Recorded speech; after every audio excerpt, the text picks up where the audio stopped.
Muchas gracias. Muy buenos días. Me voy a saltar los vocativos porque veo que hay muchas autoridades presentes, muchos líderes gremiales, agricultores y agricultoras que todos merecen mi saludo, pero lo voy a concentrar en Sebastián. Muchas gracias, Sebastián, por esta invitación de la Asociación de Agricultores de Malleco. La verdad es que para mí es un honor y también un privilegio poder estar acá, no solo en este seminario, también escuchando las conversaciones que tuvimos anoche, las que hemos tenido durante el día, para conocer más de la realidad de la región. Yo quiero hacer una presentación, espero no alargarme demasiado. Voy a mirar la hora para no hacerlo.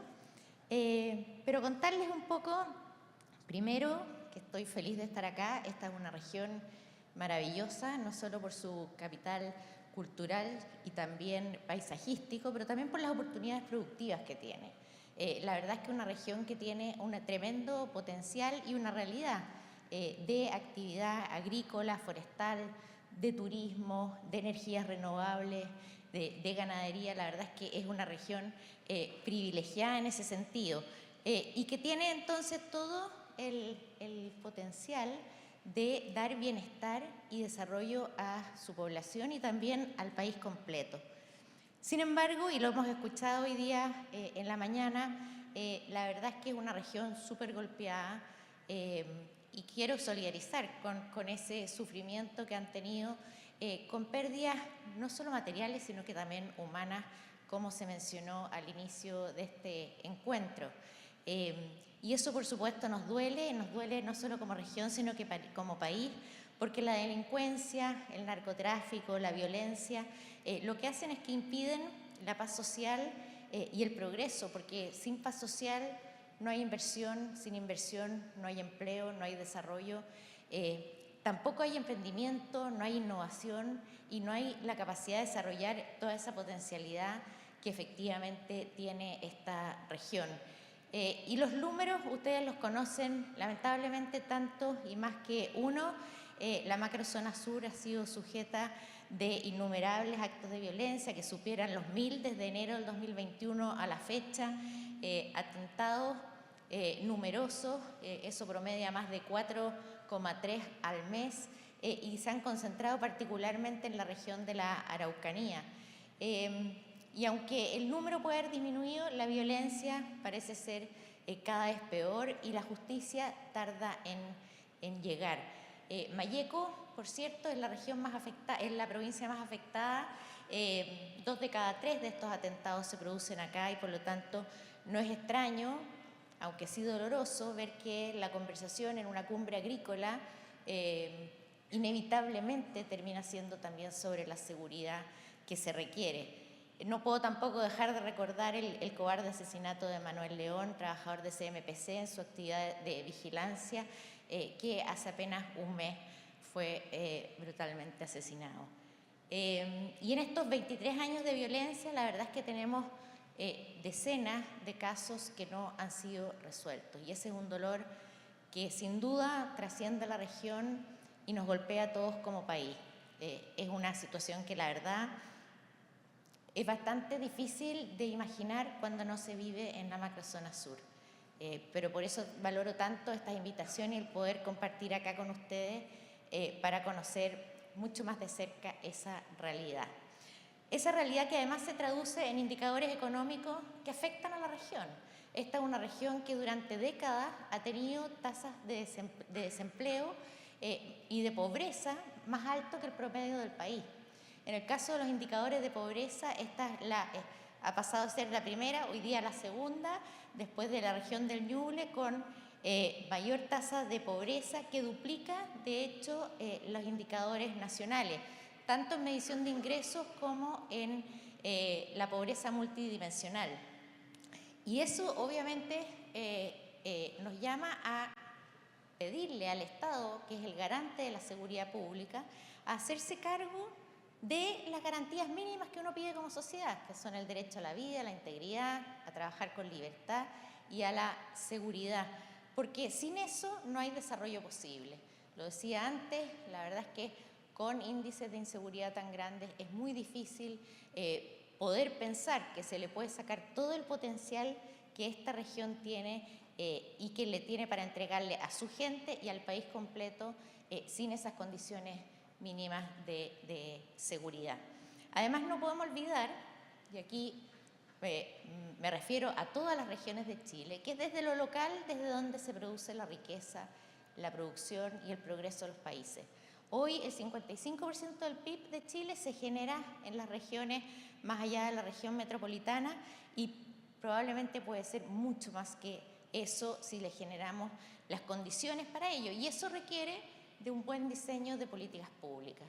Un buen diseño de políticas públicas se traduce en condiciones habilitantes para el desarrollo de los países.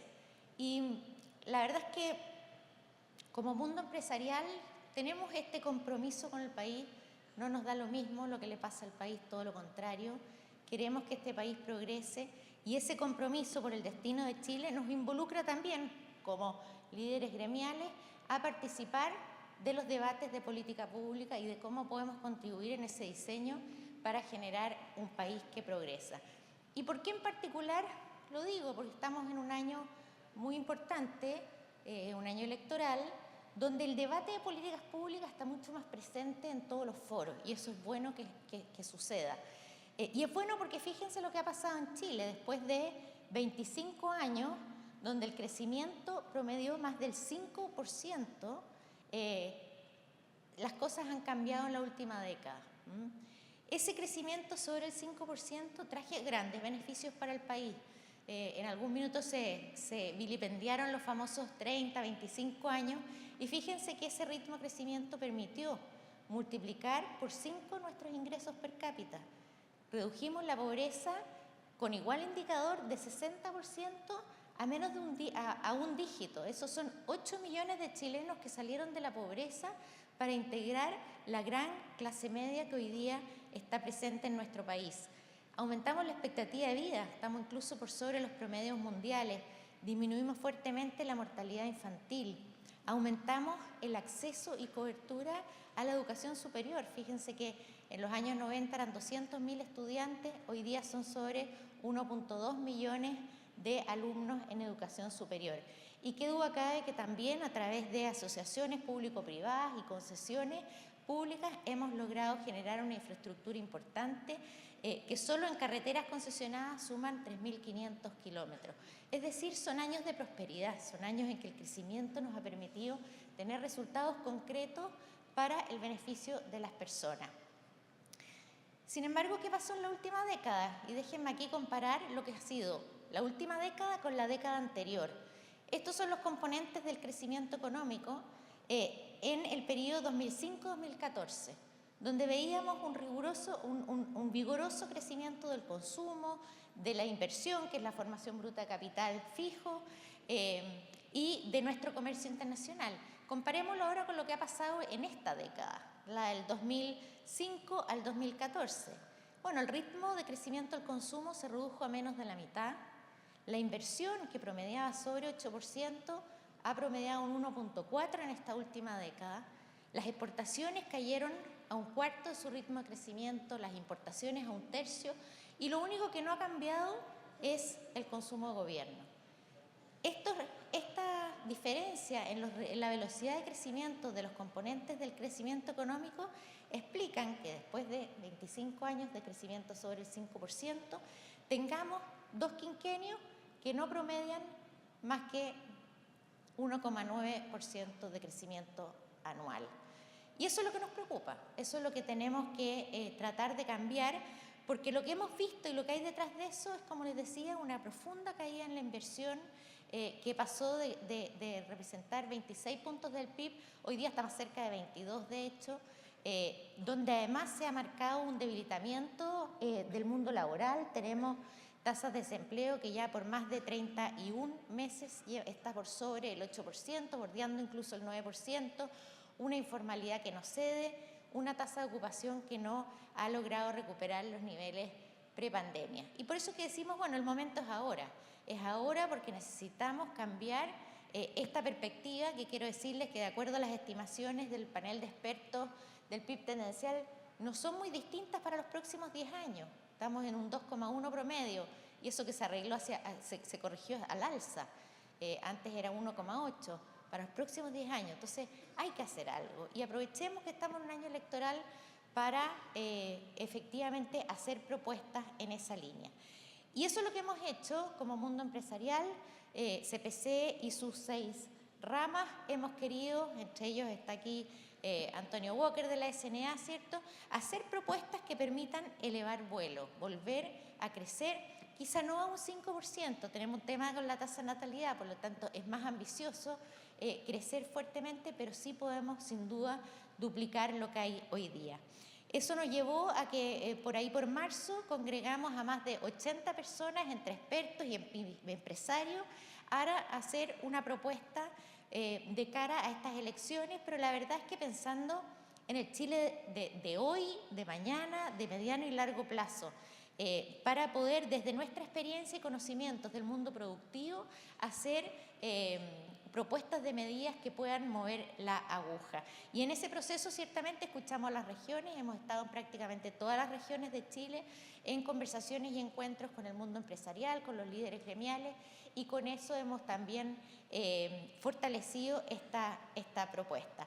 Esto se tradujo en un documento que al final les voy a mostrar el QR para que lo puedan descargar, pero también está en nuestra página de la CPC, que se llama Motores para impulsar el crecimiento sostenible de Chile. Ahí estoy con todos los presidentes de rama. Ustedes saben que la CPC la conforman la Sociedad Nacional de Agricultura, la Sociedad Nacional de Minería, la Cámara Nacional de Comercio, la SOFOFA, la Cámara Chilena de la Construcción y la banca. Por lo tanto, todos hicimos este lanzamiento y es un poco lo que les quiero contar hoy día, porque son 50 motores, 50 propuestas, no se preocupen, no voy a entrar en las 50, pero sí contarles un poco el diagnóstico que nos llevó a hacer estas propuestas y a compartirlas posteriormente, no solo con las autoridades actuales, sino que también con todos quienes aspiran a la presidencia de la República y, por supuesto, también el mundo parlamentario y los partidos políticos. Lo que buscamos acá principalmente es tener 50 propuestas que muevan la inversión, que muevan el crecimiento económico y para lo cual es indispensable la labor del sector privado. El sector privado es el motor de desarrollo de los países y lo que buscamos son condiciones habilitantes para poder desplegar todo ese potencial. Dentro de las 50 priorizamos 15 medidas, voy a pasar muy rápido por algunas de ellas, pero la verdad es que todas son importantes. Y lo que hemos hecho es básicamente distribuirlas en 6 categorías y quiero insistir, estas son propuestas en las que creemos que el mundo empresarial tiene la experiencia y el conocimiento para aportar a este debate de políticas públicas. Acá no hacemos propuestas de salud, de educación, del sistema, digamos, completo, sino que más bien aquello en lo cual nosotros tenemos una incidencia y el conocimiento para hacer estas propuestas, con la humildad de saber que no sabemos de todo, pero de esto sí sabemos. De los 6 ejes que componen este informe, el primero, sin lugar a duda, es infraestructura, que duda cabe. Es necesario destrabar inversiones en infraestructura. Hoy día hay carteras de inversiones importantes, pero hay muchas que están trabadas y sabemos que la infraestructura no solo es esencial para el día a día de las personas, también para el desarrollo productivo y hemos tenido experiencia en los últimos 30 años, por ejemplo a través del sistema concesiones que ha permitido canalizar 30.000 millones de dólares en inversiones de infraestructura. Sin embargo, todavía las brechas son enormes. De acuerdo a la Cámara Chilena de la Construcción, 117.000 millones es lo que falta para cerrar las brechas de infraestructura en energía, en transporte, en vivienda, en todos los sectores, en infraestructura vial, portuaria, aeroportuaria, etcétera. Y por lo tanto hay todavía una brecha importante que cerrar. Por eso es que el foco de nuestra propuesta en esta materia, en infraestructura, están básicamente ligados a destrabar proyectos que hoy día ya fueron adjudicados, tienen financiamiento, pero están entrampados en alguna parte de la burocracia. Son más de 9.000 millones de dólares los que pueden agilizarse en el cortísimo plazo. Pero además, ¿cómo planificamos a largo plazo una cartera de concesiones que mire para los próximos 10 años y no lleguemos en cada cambio de gobierno a una carpeta vacía en que hay que partir de cero y eso obviamente ralentiza la inversión? estabilidad regulatoria, algo que es muy necesario, cómo podemos promover una generación de viviendas, sobre todo viviendas sociales. Aspirar a 400.000 viviendas en un periodo presidencial de 4 años no es algo difícil de lograr. Hay también varias propuestas más que tienen que ver con asociación público-privada, con cómo hacemos la evaluación social de proyectos para que sea más acorde a las necesidades y a las realidades del Chile de hoy, un Chile que está enfrentado al cambio climático, que requiere, como mencionaban antes, de más obras de infraestructura para la resiliencia hídrica, etcétera. El segundo foco que tiene este informe dice relación con la competitividad tributaria y la sostenibilidad fiscal. Sabemos que hemos pasado por ya un par de décadas en que solo hemos visto alzas tributarias y eso se ha traducido en que tenemos hoy día la tasa de impuestos corporativos de las más altas, incluso muy por sobre el promedio de lo que es la tasa corporativa o la tasa que pagan las empresas en los países de la OCDE, que en promedio son países mucho más desarrollados que nosotros, tienen otras atracciones de inversión y sin embargo nosotros estamos con tasas de impuestos mucho más altas, no solo corporativos, sino que también con una tasa máxima marginal de 40%, eso hace que la tasa efectiva pueda llegar a ser 44,4%, lo que se compara con un 35% de tasa efectiva cuando la inversión es extranjera. Entonces estamos desalineados, estamos con un problema de competitividad tributaria, tenemos además muy pocos incentivos al ahorro y por lo tanto poco financiamiento para la inversión y eso se traduce en que hemos ido desarrollando un sistema tributario que es complejo, que es poco competitivo, que no es lo suficientemente equitativo y que requiere mejora, pero muy conscientes también de que eso no puede comprometer la sostenibilidad fiscal. Sabemos de las estrecheces fiscales que tenemos actualmente y que se proyectan para los próximos años y por lo tanto es en ese marco en el cual hemos hecho nuestras propuestas. Principalmente nuestras propuestas se las esbozo simplemente porque la invitación es a leer el documento, pero estamos hablando de bajar impuestos al menos en una primera etapa 23%, que es el promedio de la OCDE, en una segunda etapa a 19%. Hay medidas de compensación parcial porque entendemos y creemos firmemente en que el crecimiento económico es el gran motor recaudador. Los informes señalan que el 80% de la recaudación histórica ha sido por crecimiento económico, no por alzas de tasas. Por el contrario, muchas veces se sube la tasa y se recauda mucho menos de lo que se espera, porque eso justamente afecta el crecimiento económico. Por lo tanto, hay propuestas en materia de impuestos corporativos, estamos abogando por la reintegración del sistema, por igualar la tasa máxima efectiva que paga la inversión nacional con la extranjera, es decir, ponerle un tope de 35%, con mejores condiciones para todas las rentas pasivas. Hoy día tenemos ciertas asimetrías que favorecen algún tipo de inversión, como acciones con presencia bursátil, pero no otras. Eso también buscamos corregirlo.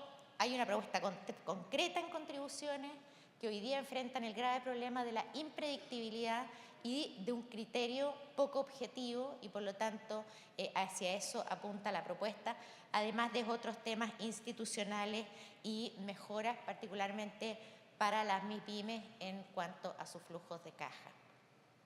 El tercer eje de este informe tiene que ver con el mercado de capitales. Ustedes saben que el mercado de capitales se vio profundamente mermado con los retiros de fondos de pensiones y también con la salida de capitales privados, producto de la incertidumbre política que generó no solo el estallido, sino que también después los intentos de cambios constitucionales. Estamos hablando de que el 2019 la capitalización bursátil de las empresas era de alrededor del 75% del PIB, hoy día está más cerca del 50%, o sea, el efecto fue bien profundo y eso, por supuesto, genera problemas para el acceso a financiamiento. Entonces, necesitamos darle mayor rentabilidad a los ahorros y mejorar el acceso a financiamiento, particularmente para empresas de tamaño mediano o más pequeño, que en esto han visto obviamente todos los efectos que todos anunciaron cuando fueron los retiros, pero sin embargo que fueron ampliamente aprobados, como fue el efecto inflacionario en tasas de interés y en pérdida de profundidad del mercado de capitales. El foco, por lo tanto, de estas propuestas tiene que ver, bueno, muy asociado a lo que ha sido la reforma de pensiones, que genera todo un marco regulatorio nuevo con fondos generacionales, cómo se hace un marco regulatorio que permita ampliar la capacidad de inversión, la oferta de productos a los cuales se puede invertir, como son los activos y líquidos, cómo pasamos de modelos basados en instrumentos y más a modelos de riesgo, tanto en el sistema de pensiones como en los seguros. Hacemos también propuestas en cuanto a la tasa máxima convencional, una verdadera camisa de fuerza para la inclusión financiera y que ha derivado en mucha informalidad en la entrega de créditos y otras propuestas que van en la misma dirección de profundizar el mercado de capitales. El cuarto eje dice relación con el empleo. Yo ya algo hablé de lo complejo que está hoy día el mercado laboral, cómo eso no nos prepara tampoco para los cambios que vienen. La verdad es que hoy día la situación laboral también está agudizada por una realidad que es que tenemos una baja calidad de educación y eso genera que tenemos un porcentaje altísimo, 70% de nuestros adultos tienen analfabetismo funcional, es decir, no entienden bien lo que leen o no pueden resolver cálculos simples matemáticos y eso nos deja muchas veces muy mal parados en cuanto a los indicadores comparados de las pruebas estandarizadas de educación. Y eso de cara además a un proceso de transformación digital, de automatización, de inteligencia artificial, la verdad es que nos deja muy vulnerables a poder prepararnos para lo que viene en materia laboral. Y a eso inevitablemente tenemos que aludir a los aumentos de costos de contratación. Hemos visto solo en los últimos años cómo se ha ido aumentando sustancialmente los salarios mínimos, algo que todos quisiéramos ver mejores salarios, pero si no van correlacionados con mejoras de productividad, eso simplemente se traduce en más desempleo o pérdidas de empleo y por lo tanto la verdad es que tiene un costo en el mercado laboral importante.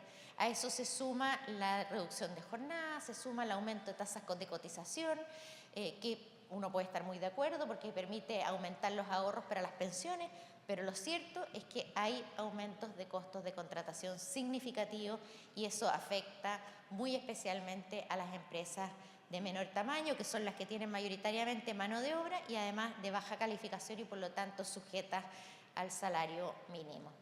¿Por dónde van nuestras propuestas entonces en esta materia? Bueno, yo les decía, no tenemos propuestas de educación, pero sí en lo que nos compete, que es cómo hacemos que la educación privada también participe más de la formación de los jóvenes, también todo lo que dice relación con educación técnico-profesional, que es muy cercana a la actividad de la empresa, pero también la educación a lo largo de toda la vida laboral.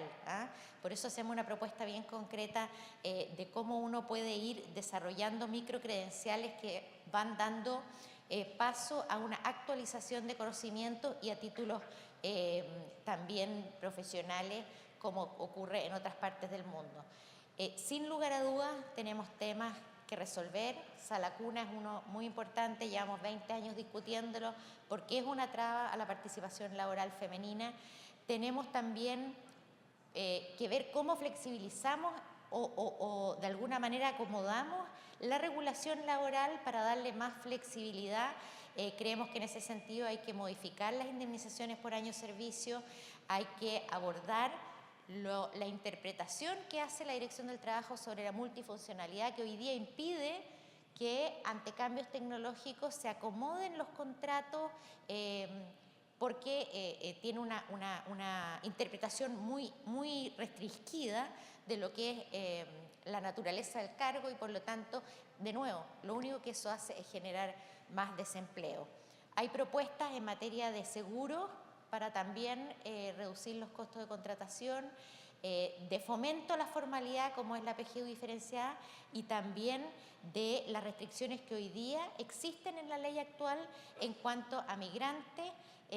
Tenemos todavía cuotas de participación de migrantes en las actividades productivas que hablan de un país de hace 40 años atrás y no de la realidad chilena actual. En el quinto eje tenemos un Estado que acompaña. Esto básicamente es que acompañe a las personas, pero también a la actividad productiva.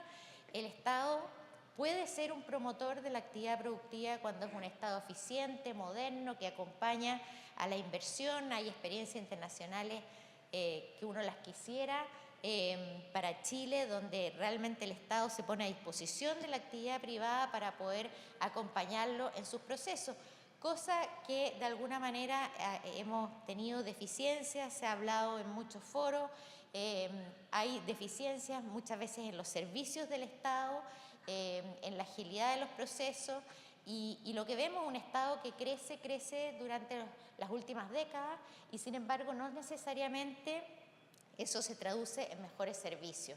Y acá estamos hablando de servicios de salud, de educación, pero también de servicios que son contraparte en la actividad productiva. Un Estado que además ha crecido significativamente en cuanto a su planilla de funcionarios públicos, con sistemas ineficientes de calificación de desempeño y por lo tanto no se traducen tampoco en mejoras de calidad de esos servicios.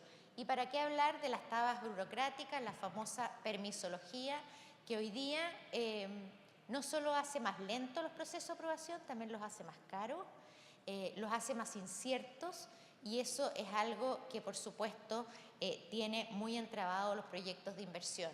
Un cálculo que tiene la plataforma Prisma de Sofofa es que hoy día hay 486 proyectos en trámite y que en el fondo podrían destrabarse y generar más de 218.000 empleos.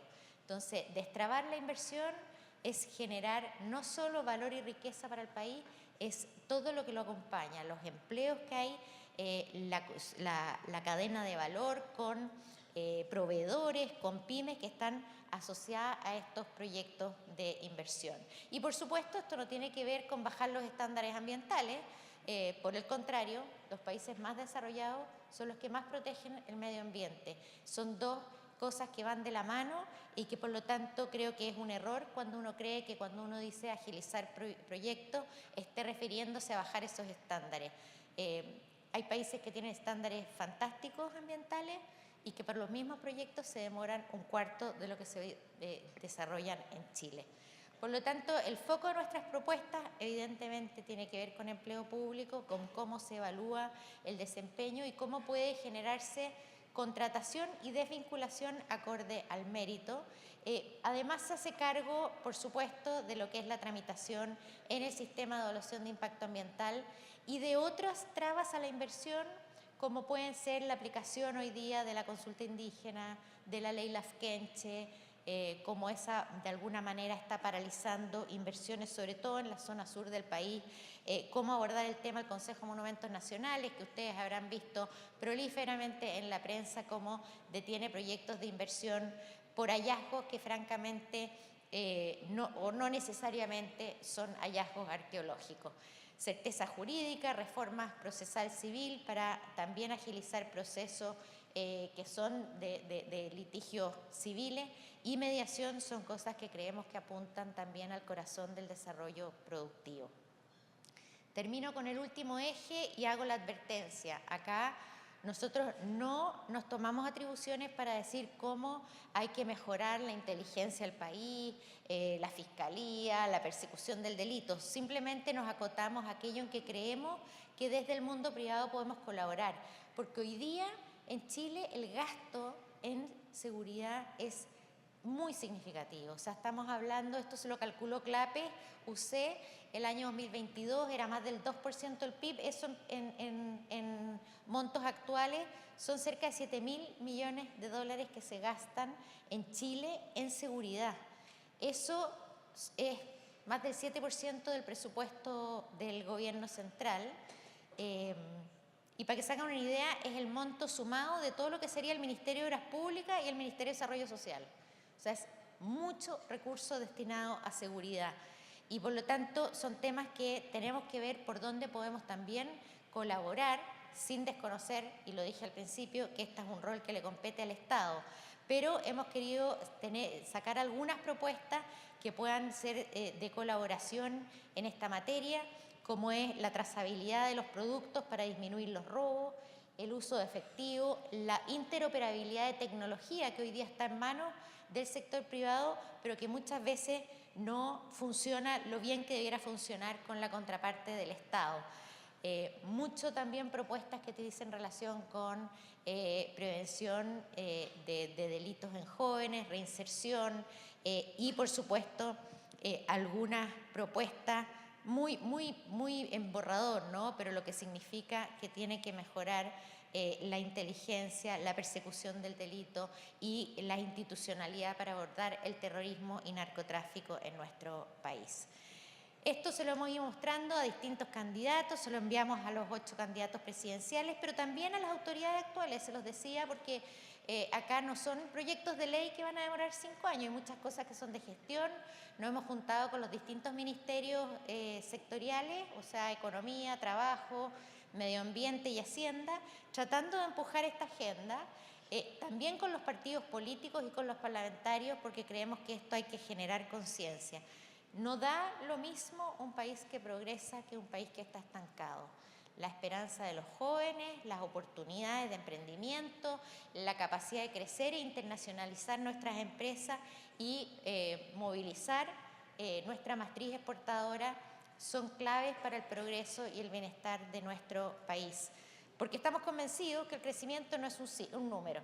El crecimiento tiene, yo les decía, lo que ha significado en las últimas décadas y tiene la oportunidad de generar más para todos y aumentar nuestra paz social, nuestra convivencia, nuestras esperanzas y nuestras expectativas de que este sea el país donde queremos nacer, crecer, educarnos, trabajar, hacer empresas e incluso jubilarnos. Así que es parte de nuestro rol y como mundo empresarial estamos activos en mostrar estas propuestas, en seguir empujándolas, seguir conversando con los tomadores de decisión para que sean parte de su agenda y, como siempre decimos nosotros, esperamos que caiga en tierra fértil, particularmente en este año electoral, en las distintas candidaturas, para que sean parte de las medidas que puedan tomar desde el día 11 de marzo, ojalá con la máxima premura y escuchando, porque muchas veces se ha dejado de escuchar la voz de quienes realmente conocen la actividad productiva privada y que son los que empujan al país. Ahí les dejo el QR de lo que es nuestros motores para el crecimiento sostenible y vuelvo a agradecer el tiempo.